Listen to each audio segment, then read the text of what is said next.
Hi guys, study IQ में आप लोगों का स्वागत है। ये हमारा सेट 13 चल रहा है। इसका मतलब ऑलमोस्ट 130 जजमेंट्स हम लोग रिवाइज कर चुके होंगे इस वीडियो के बाद। ठीक है, तो आइए बढ़ते हैं।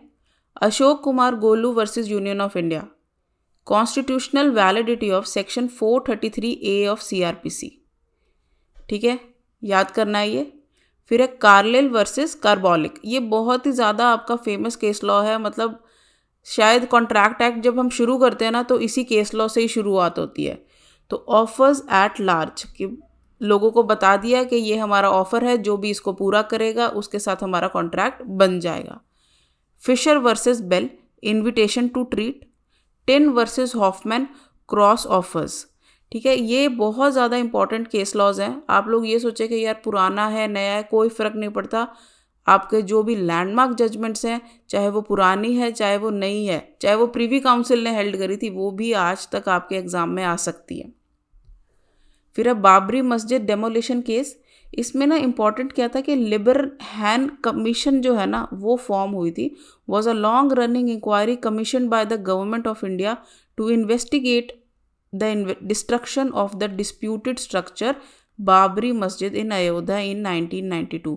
तो ये जो आपका ना ये कौन सा कमीशन फॉर्म हुआ था इसके ऊपर, वो क्वेश्चन आ जाता है। फिर आपका Jaya Bachchan versus Union of India, ये किससे रिलेटेड है? Article 102 of Indian constitution. ठीक है, नेक्स्ट है आपका in which case it has been held that prohibition on sale of eggs within municipal area of Rishikesh is not violative of article 19(1)(g) of constitution। कि ठीक है कि अगर ban लगा है अंडे बेचने के लिए किसी एक पर्टिकुलर एरिया में, तो वो वॉयलेटिव नहीं होगा आपका आर्टिकल 19 का। ये हेल्ड हुआ था Om Prakash versus state of Uttar Pradesh में। फिर Jaidev versus state, right of private defence से रिलेटेड है ये केस।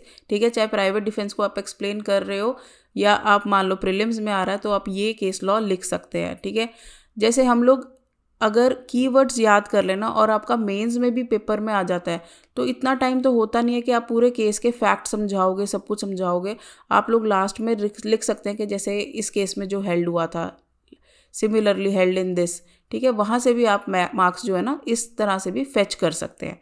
फिर आपका Ram Lochan versus state of West Bengal, photo fit, that is superimposed photograph of the deceased over the skeleton of a human body skull recover from a tank to prove the fact that the skeleton was that of the deceased was held to be admissible by the supreme court. ठीक है, कि जैसे photo fit के एक भाई photo से भी जो है ना हम उसके स्कल के ऊपर लगा के पता कर सकते हैं ये किसका है। तो ये चीज़ एडमिसिबल हेल्ड की गई थी सुप्रीम कोर्ट के द्वारा, right. In which case the Supreme Court of India said that it is not an absolute rule of law that dying declaration must be corroborated by other evidence before it can be acted upon। ठीक है, Kaushal Rao versus state of Bombay. इससे एक चीज़ और आपकी निकल के आती है कि अगर डाइंग डिक्लेरेशन के ऊपर क्वेश्चन आ जाता है कि कौन कौन से केसेस आपके डाइंग डिक्लेरेशन से रिलेटेड है, तो कौशल राव भी आपका डाइंग डिक्लेरेशन से रिलेटेड हो गया। साथ में आपका पकाला नारायण स्वामी भी डाइंग डिक्लेरेशन से रिलेटेड है। ठीक है, ऐसे ऐसे ना आपको लिंक करते हुए जाना है और अपने क्वेश्चंस जो है ना अच्छे से याद करते जाना, ताकि एटलीस्ट इन जजमेंट्स के थ्रू आप 4-5 मार्क्स अपने पक्के कर लें कि भाई मेरे जजमेंट्स तो पक्का ही गलत नहीं होंगे। ठीक है, इसी के साथ दोस्तों एक इम्पॉर्टेंट अनाउंसमेंट है कि स्टडी आईक्यू ने अपना जुडिशरी कोर्स जो है लॉन्च कर दिया फॉर वेरियस स्टेट्स। यहाँ पर आपको जो भी आपका फुल कंटेंट है, फुल कोर्स का जो सिलेबस होगा उसके ऊपर कंटेंट मिलेगा। साथ ही में आपको लैंग्वेज की भी तैयारी कराई जाएगी। आप लोग प्लेटफॉर्म पे जा सकते हैं, वहाँ पे डेमो वीडियोज़ अवेलेबल हैं, वो भी देख सकते हैं और अपने आप को एनरोल करा सकते हैं। Thank you guys, thank you so much.